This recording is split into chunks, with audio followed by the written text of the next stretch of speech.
Hi, my name is Steph, and as a disclaimer, this is not my story.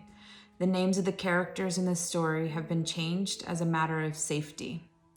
The identity of the survivor who experienced what I'm about to read to you shall remain anonymous.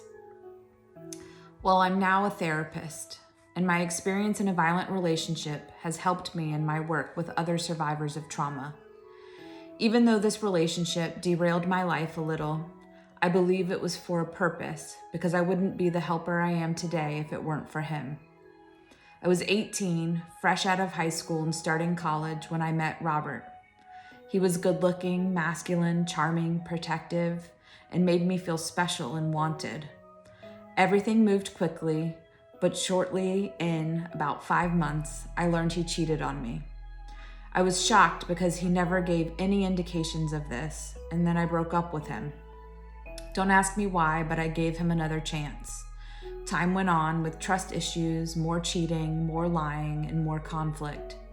I would break up with him. He would call 100 times a day, ride by my house, put a tape recorder in my car, sit outside my house, and beg for me back. The leaving for months and then giving in again became my pattern. It seemed to never end.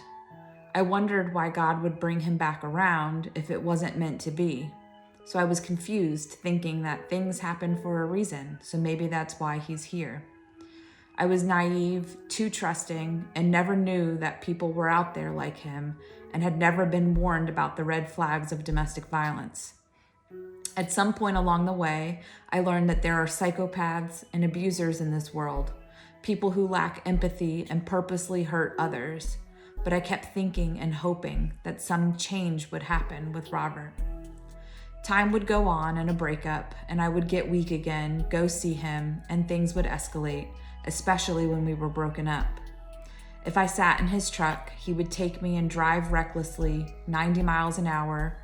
He had free range of country back roads where we lived, curvy, windy roads, and would scream at me, "Do you want to die, bitch? Do you? We're going to die tonight. I'm going to drive us into a tree. You don't even need your seatbelt." He would unbuckle my seatbelt and take my cell phone from me. So I looked up at the stars through the windshield. The stars were there on those nights when I just knew I was going to die in that truck with him driving the way that he was, often drunk and without any safety nets. My life would flash before me, and I would think about my mother getting the message that I died in a car accident when actually it was murder. He did this often, this reckless joyride driving with me or following me at fast speeds with his lights off until getting right on my bumper and flashing his high beams at me. I would jump out at stop signs sometimes on these nights while he was driving, but usually I had to wait in the helplessness of it all until it was over. He would usually end these drives, driving 20 miles an hour, crying and apologizing, totally trying to flip the scenario. That's why it's so dangerous to be in a vehicle with someone like this, because the vehicle is their weapon. Other nights when I would see him, things would get worse. Once he convinced me to come see him, and I did. We'd been getting along, no problems, no tension, and in fact, I thought we would have a nice night together. I arrived and he was a different person, a drug-induced, drunk person who was raging at me. After he spit in my face and called me a bitch for the first time, I tried to leave. He took my keys from a tussle at the car and went to his truck and pulled out a gun. He put the gun in his mouth in front of me for what seemed to be 10 minutes. He screamed, thrashed with the gun in his mouth, fake cried, told me that he intended to blow his head off in front of me and it would all be my fault. I sat frozen, waiting for this to happen, and looked away while he screamed for me to look. "Look at me. I want you to know that you are the cause of this." Luckily, his friend was in the house, so I yelled his name to come outside, assuming if Robert knew his friend was seeing this, he would stop. When his friend came out, he put the gun down, laughed sadistically, and said, "I'm just playing. The gun isn't even loaded. You really think I would kill myself over you?" I don't know why I allowed myself to endure the trauma and fearful emotions of all of that over a person who didn't even have the gun loaded. But that's the psychological stuff he would put me through. He enjoyed it.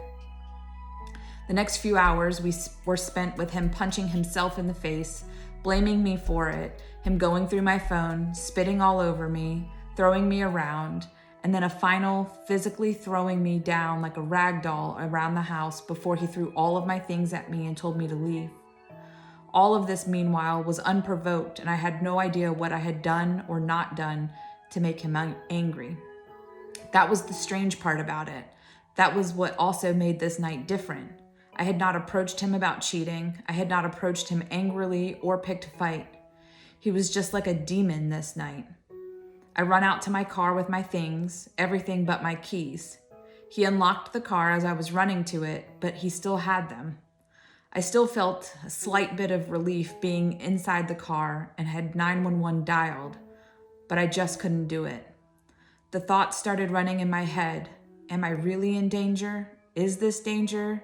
Is this bad enough to call 911? Am I making a big deal out of something that's not? He didn't even hit me. I then threatened it as he got closer to the car, and he informed me that if I called the police, he would kill them all. I knew if the police did come that night that it would not have ended well for him or anyone else. He wasn't going to go down without a fight the way that he was acting. He then opened my door, laid me back, all the way back in my passenger seat, spit in my face some more, held my face in a way to force me to look him in the eyes, and screamed out a bunch of obscenities and comments to make me feel worthless that I have since blocked out completely. I don't know what he said in that moment, but I do know I put the keys in the ignition somehow after that. He tussled with me over the keys, and like something out of a movie, my key actually broke off in the ignition, so all he had was my keychain, and I backed out. He chased me, of course, in his truck. He tailgated me at first and then floored his truck going 90 miles an hour down the road and turned around towards me and drove straight on for me and moved at the last second. I was free from him and went home, covered in his nasty spit all over my shirt and looking like I had been tortured for hours. Maybe I was. At that time, I still questioned whether this was abuse or not, but went to work the next day with bruises on my arms, from his fingers all over me, and my boss dragged me literally by the hand to her car to go to the magistrate's office. I told my story, and he was charged with abduction and assault and battery. I was shocked when I heard abduction and asked why. The magistrate explained that when a person withholds you from leaving and takes your keys, it's abduction. Months went by of no talking, and the court case kept prolonging out. He always magically had a good lawyer, even though he always seemed to be broke. By the time we actually went to court for sentencing, 6 months had gone by, and Robert had snuck a phone call into me pleading and begging me to drop the abduction charge because he thought he would get 10 years. I go to court, and feeling sorry for him, I did ask that they do that, and they asked me how much time I thought he should get. He ended up with a recommendation for anger management and 30 days in jail for the assault charge, which his lawyer reduced to weekends. Anyhow, believe it or not, 6 more months go by, and unfortunately, I went to see him again and got back with him for a short period of time. Although for a while his abuse, going through my phone, pulling out guns, and cheating appeared to have stopped, he apparently was involved with drugs. I had actually put myself at higher risk sometimes going to see him because I certainly wasn't going to tell a soul where I was going after having pressed charges on him. I was too ashamed to tell anyone I was back with him. No one in my family, maybe one friend, really knew the truth about my secret relationship with him. I had no plans of staying with him, but I think I just wanted to feel loved, and unfortunately did not know that this was not love of any capacity at that time. I did believe he loved me somewhere within him, and I guess that's what I was seeking out. But he doesn't really know how to love. He just knows how to use people for personal gain. One day a light bulb went off for me when I was in college, when I started taking my psychology classes and learned about antisocial personality disorder, which is basically where our sociopaths and psychopaths may fall. This can be anyone from a CEO of a company to a mass murderer. If there were a spectrum, Robert would be high up on it, right there with Ted Bundy. I heard my professor say something about how they essentially don't really ever change as far as personality, but the crimes and jail sentences and impulsivity start to wane off a bit when they're in their 40s, just because they're getting older. It seemed to finally click to me that Robert is a monster who really has time and time again taught me that he will not change. He lacks remorse. I caught him in so many blatant lies and would just observe him sometimes when he didn't know I was looking.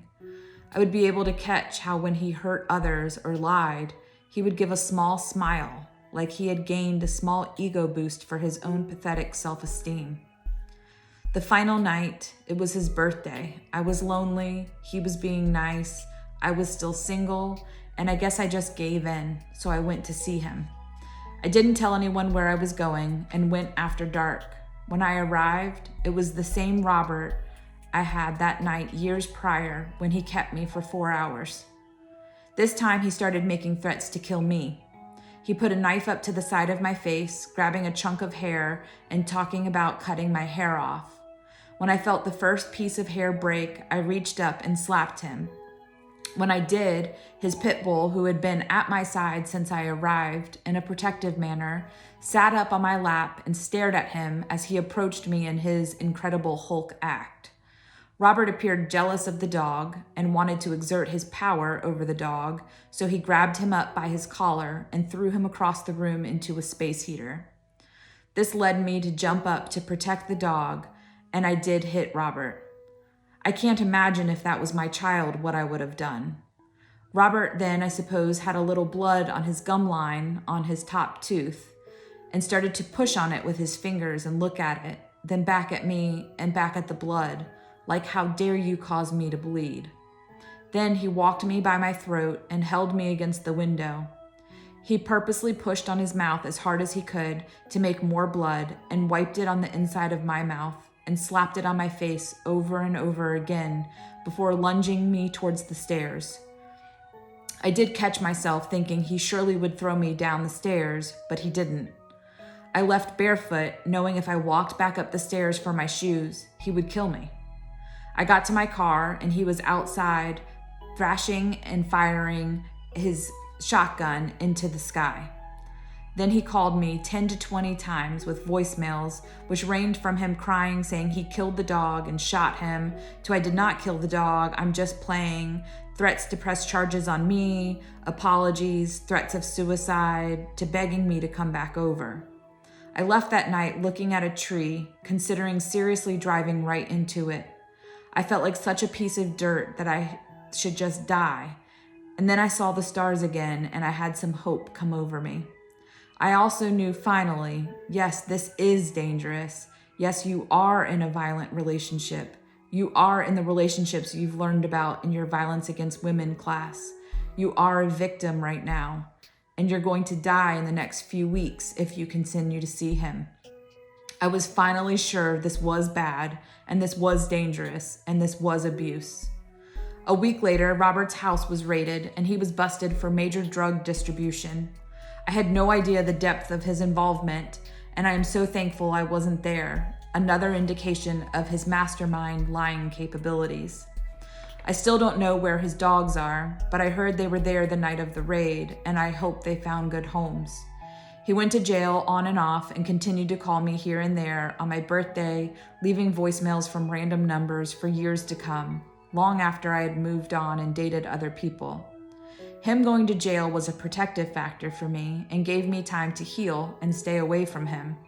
I had to make the choice to never go back again. The abuser will always have you back, and they will always, no matter what, try to gain you back. You have to be stronger than ever to move on. It seems like it would be so easy to leave something that's so bad, but it's not. This is only a small fraction of the story. There's so much more of what I went through with him. It took years of education, therapy, moving out of the county, and becoming more empowered. I was so grateful that I never moved in with him, never had children with him, and was never financially dependent on him. His pets went through so much trauma from him and were terrified of him, so I can only imagine the way a child would feel. He saw me, a girl with low self-esteem that he could use. He hunted me and groomed me until I started dating him. He knew I would feel sorry for him too. The thing is, yes, he did have his own childhood trauma that was terrible, but he had a choice to go on to harm others or not, and he chose to thrash and rampage through everyone's life who he ever got close to. He chose to hurt the people who loved him the most, and unfortunately, he did not get the help soon enough in his life. I chose me over him and realized there was no way I would fix him. When my suffering outweighed the benefits of remaining in this relationship was when I knew it was time to walk away. I got nothing out of it anymore. I have my struggles now with dating and trust issues with men, but I'm still just waiting for someone who I really feel safe and comfortable with. Until then, I will date and see what's out there while also enjoying my freedom from control. I guess things do happen for a reason, but it's up to you to find the positive meaning in a terrible story. I'm still working on my anger towards him in therapy and still occasionally have reminders of him, but just knowing I'm free and that he's in jail makes me feel pretty good. Now I'm continuing to work as a therapist, and without this experience with him, I'm not sure I would have the trauma knowledge and the empathy that I have for many of the survivors I help every day.